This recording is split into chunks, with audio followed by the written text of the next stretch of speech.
नमस्कार दोस्तों, जय हिंद जय भारत। मैं हूं CL Saini, CDRK Saini BEd classes में आप सभी का हार्दिक स्वागत है, अभिनंदन है।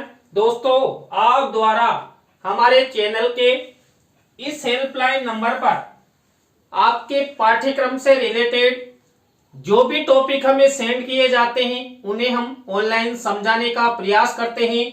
दोस्तों, आज की लाइव क्लास के अंतर्गत हम ज्ञान के हस्तांतरण एवं ज्ञान के निर्माण में अंतर। दोस्तों, यहाँ पर दो टॉपिक हैं। ज्ञान का हस्तांतरण यानी कि जो नॉलेज होती है इसका हम ट्रांसफर एक स्थान से दूसरे स्थान पर ट्रांसफर कैसे करते हैं, यानी कि एक व्यक्ति से दूसरे व्यक्ति में ज्ञान को कैसे पहुंचाते हैं, ज्ञान का ट्रांसफर कैसे करते हैं। एक शिक्षक अपने छात्र छात्राओं में जो शिक्षण के दौरान जो ज्ञान होता है, जो विषय वस्तु होती है, उसका ट्रांसफर कैसे करता है। और दूसरा हमारा टॉपिक है ज्ञान का निर्माण। दोस्तों, जो नॉलेज होती है इसका निर्माण कैसे किया जा सकता है। तो यहाँ पर दोस्तों इन दोनों टॉपिकों में हम कंप्रोमाइजन करेंगे कि कैसे इनमें अंतर है, सह संबंध है। तो दोस्तों, आप सब बने रहें हमारे साथ, हमारे इस चैनल के साथ। और दोस्तों, यदि आप हमारे इस चैनल पर पहली बार आए हैं या आप हमारे चैनल की प्रत्येक वीडियो प्रतिदिन देखना चाहते हैं तो हमारे इस चैनल को सब्सक्राइब करें और पास ही बने बेल आइकन के बटन को जरूर दबावें। दोस्तों, यहाँ पर जो ज्ञान का हस्तांतरण है और ज्ञान का निर्माण है, इन दोनों टॉपिकों में हमें कुछ बिंदुओं के आधार पर अंतर ज्ञात करेंगे, स्पष्ट करेंगे। तो यहाँ पर पहला अंतर है कक्षा कक्ष का वातावरण। दोस्तों, यहाँ पर ज्ञान हस्तांतरण अध्यापन कला में कक्षा कक्ष का वातावरण संवादात्मक होता है। इसमें शिक्षक तथा छात्रों के मध्य एक सीमित रूप में ही अंतः क्रियाएं परिलक्षित होती है। दोस्तों, यहाँ पर जो ज्ञान का हस्तांतरण होता है, ये ज्ञान का हस्तांतरण शिक्षक द्वारा छात्रों में किया जाता है। अब दोस्तों, जो एक सीमित कक्षा कक्ष होती है, एक कक्षा में एक शिक्षक द्वारा सीमित समय में, क्योंकि कक्षा कालांश का समय निश्चित होता है। मान लीजिए कई विद्यालयों में कालांश का समय 30 मिनट का होता है, किसी विद्यालय में 40 मिनट का होता है। तो ये 30 या 40 मिनट के अंतराल में जो एक शिक्षक द्वारा छात्र छात्राओं को जो ज्ञान का हस्तांतरण किया जाता है, जो एक संवादात्मक रूप में प्रदान किया जाता है। तो यहाँ पर हम पहला अंतर कक्षा कक्ष के वातावरण के अनुसार कर रहे हैं। तो यहाँ पर छात्रों के मध्य जो शिक्षक द्वारा ज्ञान हस्तांतरण किया जाएगा वो एक सीमित मात्रा में किया जाएगा, क्योंकि कालांश का टाइमिंग होता है। वहीं ज्ञान निर्माण अध्यापन कला पर आधारित कक्षा कक्ष प्रचुर संवादात्मक तकनीक पर आधारित होता है, जिसमें छात्रों में परस्पर एवं छात्रों की शिक्षक के साथ नियमित रूप से अंतः क्रिया चलती ही रहती है। दोस्तों, यहाँ पर जो कक्षा कक्ष का वातावरण है, इस कक्षा कक्ष के वातावरण के अनुसार जो ज्ञान का निर्माण है, ये ज्ञान का निर्माण यहाँ पर छात्र छात्र आपस में चर्चा करते हैं और छात्रों के साथ साथ शिक्षक भी चर्चा करता है। जिससे क्या होता है, आपस में चर्चा करने से ज्ञान का निर्माण होता है। तो जो कक्षा कक्ष का वातावरण होता है, इसमें एक तो शिक्षक द्वारा ज्ञान प्रदान किया जाता है, अर्थात ज्ञान का हस्तांतरण किया जाता है। कब? जब ज्ञान का हस्तांतरण किया जाता है और ज्ञान के निर्माण के समय छात्र और शिक्षक मिलकर आपस में किसी भी विषय वस्तु, किसी भी प्रकरण के बारे में आपस में चर्चा करते हैं। तो यहाँ पर पहला अंतर कक्षा कक्ष के वातावरण के अनुसार ज्ञान के हस्तांतरण और ज्ञान के निर्माण में है। दोस्तों, इसी तरह दूसरा अंतर है शिक्षण का स्वरूप। ज्ञान हस्तांतरण में शिक्षण का स्वरूप यांत्रिक होता है।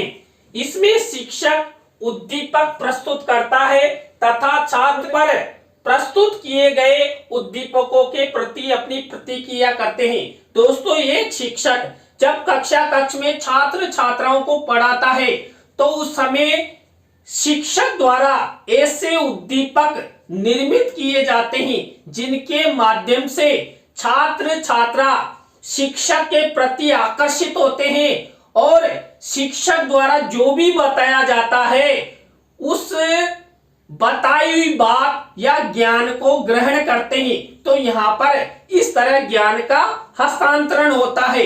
लेकिन ज्ञान के निर्माण में शिक्षण का स्वरूप सर्वांगी होता है।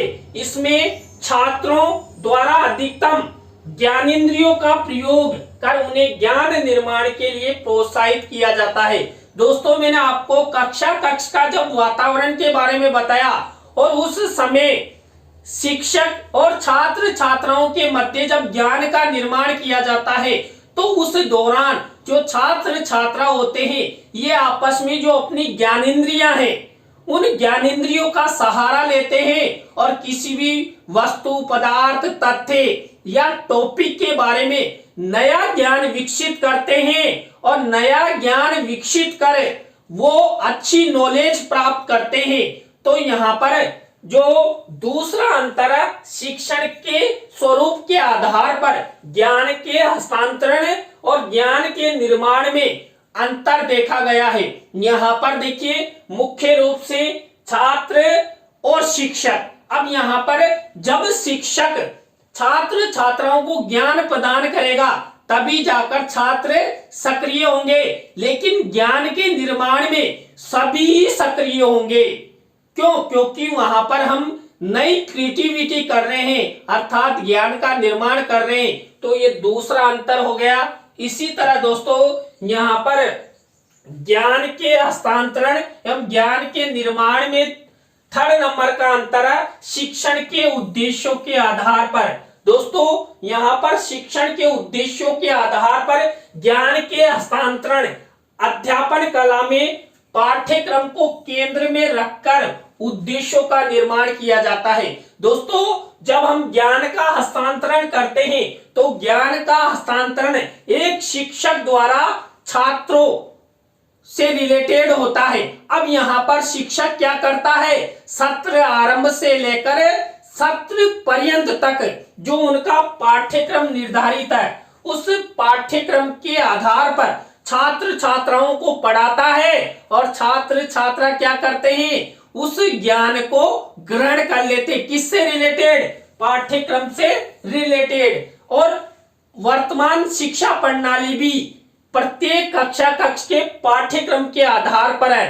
प्रत्येक शिक्षक ये चाहता है कि मैं छात्र छात्राओं को पाठ्यक्रम पढ़ाऊं और फ्री हो जाऊं और छात्र छात्राओं को भी क्या मिले, उतना ही ज्ञान मिले जितना पाठ्यक्रम में है। अब दोस्तों, पाठ्यक्रम में कक्षावार जितना पाठ्यक्रम होगा, जितनी विषय वस्तु होगी, जितने प्रकरण होंगे उन्हीं को पढ़ाएगा। उसके बाद शिक्षक फ्री।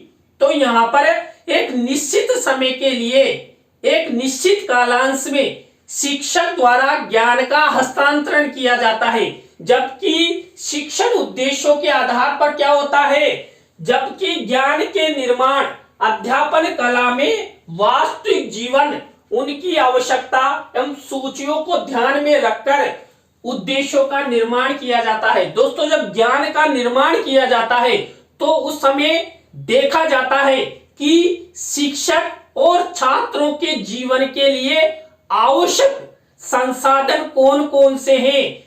शिक्षक और छात्र अध्ययन अध्यापन में कौन कौन सी तकनीक अपनाए, कौन कौन सी शिक्षण विधियां प्रयोग में ले, ऐसे उद्देश्य रखे जाते हैं। और यहाँ पर जो शिक्षण का उद्देश्य है ये छात्र छात्राओं के वास्तविक जीवन से जोड़ा जाता है, तभी जाकर छात्र छात्राओं का विकास होता है। तो यहाँ पर ज्ञान के निर्माण में उद्देश्य अलग प्रकार के होते हैं और ज्ञान के हस्तांतरण में उद्देश्य अलग प्रकार के होते हैं। तो इसलिए यहाँ पर थर्ड नंबर का अंतर शिक्षण के उद्देश्यों के आधार पर रखा गया है।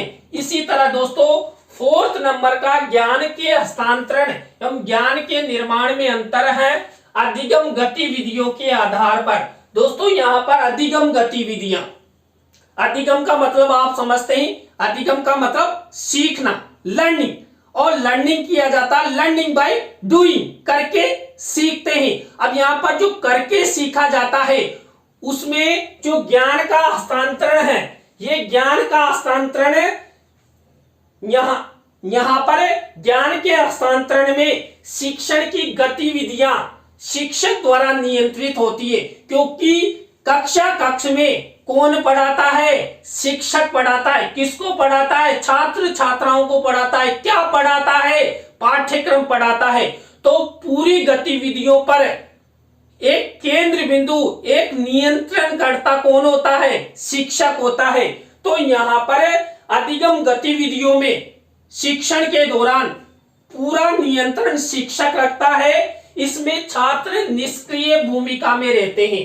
क्यों? क्योंकि यहाँ पर ज्ञान का हस्तांतरण हो रहा है। शिक्षक जो भी बोलेगा छात्र छात्रा ग्रहण करेंगे और छात्र छात्रा मुख बधिर होकर ऐसे सुनते रहेंगे कि हमारे गुरुजी क्या बोल रहे हैं, और गुरुजी जो बता रहे हैं उसको हमें कान में ग्रहण करना है। और कान में ग्रहण करते हुए मन मस्तिष्क में शिक्षक द्वारा जो भी बताया जा रहा है उसको ग्रहण करते हुए स्मृति चिन्हों के रूप में संग्रहित करना होता है। यानी कि हेड ऑफ इंचार्ज कौन हुआ? शिक्षक हुआ, और श्रोता छात्र हुए। तो श्रोताओं का काम है सुनना। अब यहाँ पर सुनने में क्या होता है, कभी कभी क्या होता है, छात्र सुनते रहते हैं तो ऐसे मुंह फाड़ते रहते हैं, कईयों को नींद आती रहती है ऐसे। तो यहाँ पर क्या होता है, ज्ञान के हस्तांतरण के समय छात्र निष्क्रिय भूमिका में रहते हैं। इसमें छात्र केवल शिक्षक द्वारा जो भी ज्ञान प्रदान किया जाता है उस ज्ञान को ग्रहण कर उनका प्रत्यास्मरण करते हैं, अर्थात याद करते, अपनी मेमोरी में संग्रहित करते हैं। अब यहाँ पर ज्ञान के निर्माण में छात्र केंद्रित अधिगम गतिविधियां संचालित की जाती है। क्यों? क्योंकि यहाँ पर ज्ञान का निर्माण किनको करना है? ज्ञान का निर्माण छात्र छात्राओं को करना है, शिक्षक को करना है। तो यहाँ पर छात्र छात्रा भी सक्रिय रहेंगे और शिक्षक भी सक्रिय रहेगा। यानी कि कुल मिलाकर जो पूरी कक्ष है उसमें जो भी है, चाहे गर्ल्स हो बॉयज हो शिक्षक हो, सब सक्रिय रहेंगे, क्योंकि उन्हें नया निर्माण करना है, नए ज्ञान का निर्माण करना है, नया कुछ करना है। अब दोस्तों मान लीजिए कोई एक दल है, अब किसी दल से कहा जाए कि आप कोई नया आविष्कार कीजिए, तो पूरा दल, अब मान लीजिए एक दल में 10 सदस्य हैं तो 10 सदस्य सक्रिय हो जाएंगे। तो यहाँ पर सक्रिय भूमिका ज्ञान के निर्माण में रहती है जब अधिगम गतिविधियां संचालित हो। इसमें छात्र ज्ञान के साथ सक्रिय रूप में अंतःक्रिया करके प्रत्यय का निर्माण, ज्ञान के बोध का विकास करते हैं। कुल मिलाकर छात्र छात्रा सक्रिय रहते हैं और सक्रिय रहते हुए कुछ नया निर्माण करते हैं, और नया निर्माण करेंगे तो जो नया निर्माण किया जाता है वो प्रत्ययों के रूप में उनके मन मस्तिष्क में संग्रहित होगा। इसी तरह दोस्तों नेक्स्ट ज्ञान के हस्तांतरण एवं ज्ञान के निर्माण में अंतर है छात्रों के आधार पर। दोस्तों यहाँ पर छात्रों के आधार पर ज्ञान के हस्तांतरण ज्ञान के निर्माण में अंतर है। ज्ञान हस्तांतरण अध्ययन कला में छात्रों को खाली पात्र के रूप में देखा जाता है, जिन्हें शिक्षक अथवा विषय विशेषज्ञ द्वारा ज्ञान से भर दिया जाता है।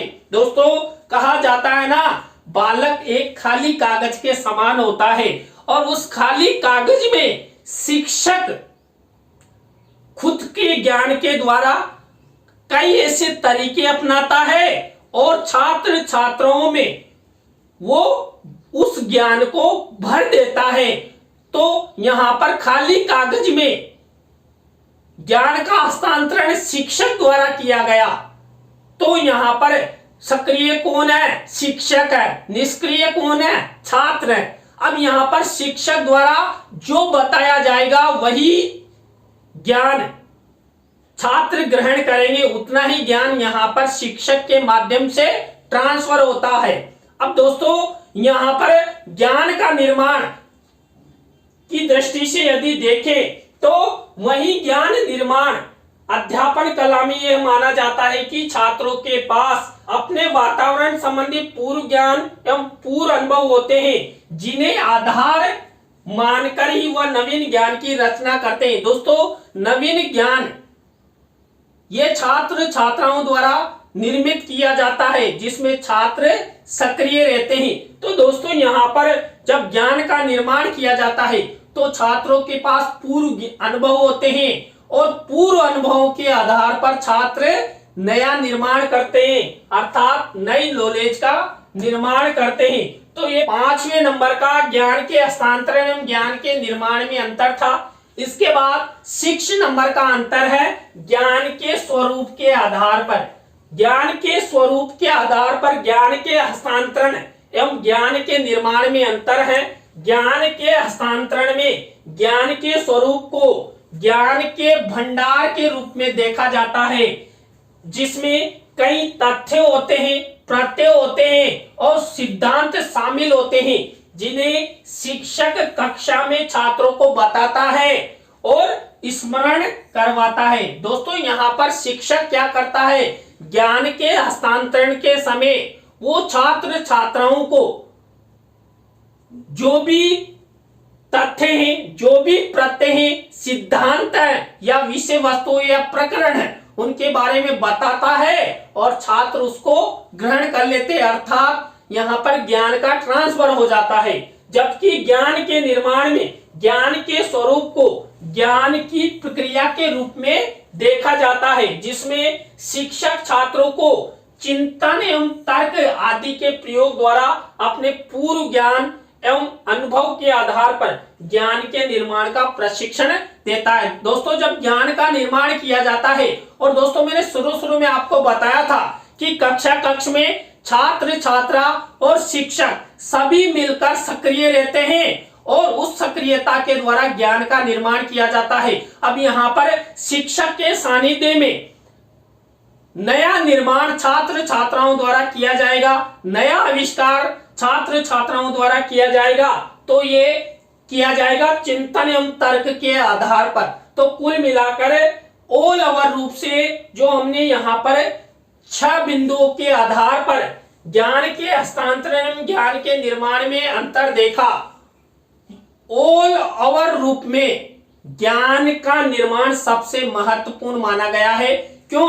क्योंकि यहाँ पर ज्ञान के निर्माण में छात्र सक्रिय रहते हैं, अपने पूर्व ज्ञान और अनुभवों का प्रयोग छात्र करते हैं और कुछ नया कर देते हैं। जबकि ज्ञान के हस्तांतरण में छात्र निष्क्रिय रहते हैं और वो कुछ नहीं करते। यहाँ पर सब कुछ करता है शिक्षक। शिक्षक के पास जो भी ज्ञान होता है वो छात्र छात्राओं को ट्रांसफर कर देता है। तो दोस्तों आज की लाइव क्लास के अंतर्गत हमने आपको ज्ञान के हस्तांतरण ज्ञान के निर्माण के बारे में बताया, इनमें क्या अंतर है। तो दोस्तों आज की लाइव क्लास आपको कैसी लगी कमेंट्स में हमें जरूर बताएं। अच्छी लगी हो तो लाइक करें, कमेंट्स करें और अपने अपने दोस्तों को शेयर जरूर करें। और दोस्तों आप भी चाहते हैं कि सैनी सर द्वारा आपके पाठ्यक्रम से रिलेटेड टॉपिकों को ऑनलाइन समझाया जाए, तो दोस्तों आप हमारे इस हेल्पलाइन नंबर पर हमसे कांटेक्ट करेंगे, तभी जाकर हम आपके टॉपिकों को ऑनलाइन समझाने का प्रयास करेंगे। तो दोस्तों आज की लाइव क्लास में बस इतना ही। न्यू लाइव क्लास के साथ हम आपसे फिर मिलेंगे CDR के सैनी बीएड क्लासेज में CL सैनी के साथ। जय हिंद, जय भारत, राम राम साहब।